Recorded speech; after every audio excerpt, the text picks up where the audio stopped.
Hi friends, இன்றைக்கி நம்ம தூதுவளை ரசம் ரொம்ப ஈஸியாக எப்படி செய்கிறதுன்னு இந்த வீடியோவில் பார்க்கலாம்.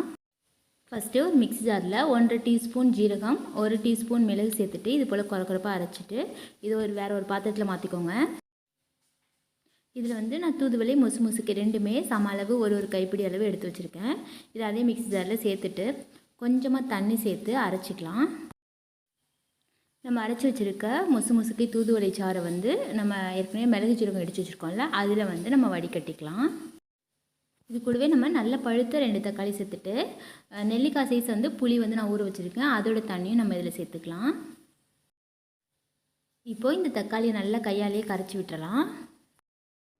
இப்போ இது கூட 1/2 டீஸ்பூன் மஞ்சள் தூள், 10 பூண்டு பல் போல் எடுத்துகிட்டு இதை இடிச்சிட்டு இது கூட சேர்த்துக்கலாம். நம்ம ரசம் வைக்கிறதுக்கு தேவையான அளவு தண்ணி சேர்த்துட்டு கூடவே உப்பும் சேர்த்துக்கலாம். இப்போது தாளிக்கிறதுக்கு ஸ்டவ்வில் ஒரு கடாயை வச்சுட்டு கொஞ்சமாக எண்ணெய் சேர்த்துக்கோங்க. எண்ணெய் சூடானதும் கடுகு சேர்த்துட்டு கடுகு நல்லா பொரிஞ்சதும் 3 இல்லை 4 காஞ்ச மிளகாய் 2 கிள்ளிட்டு சேர்த்துட்டு சின்னதாக ஒரு கட்டி பெருங்காயம் சேர்த்துக்கோங்க. கூடவே கொஞ்சம் கருவேப்பிலை சேர்த்துட்டு கரண்டியால் லைட்டாக வதக்கி விட்டுட்டு நம்ம கூட்டி வச்சுருக்க ரசத்தை இதில் சேர்த்துக்கலாம். இப்போது 4 சின்ன வெங்காயம் எடுத்து வச்சுருக்கேன், இதை நல்லா இடிச்சிட்டு இந்த ரசத்தில் சேர்த்துக்கலாம். இப்போ ரசம் ரொம்ப கொதிக்க விடக்கூடாது. ஃபஸ்ட்டு ஒரு கொதி வரும்ல, அந்த மாதிரி கொதிக்க வச்சோன்னா போதும்.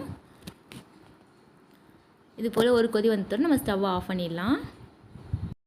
அவ்வளோதான் ஃப்ரெண்ட்ஸ், நம்மளோட தூதுவளை ரசம் ரெடி ஆகிடுச்சு. இந்த வீடியோ உங்களுக்கு பிடிச்சிருந்தா ஃப்ரெண்ட்ஸ் கூட ஷேர் பண்ணுங்கள், லைக் பண்ணுங்கள், கமெண்ட் பண்ணுங்கள். மறக்காமல் KMB ஹோம் குயின் சேனலை சப்ஸ்கிரைப் பண்ணிடுங்க. தேங்க்ஸ் ஃபார் வாட்சிங்.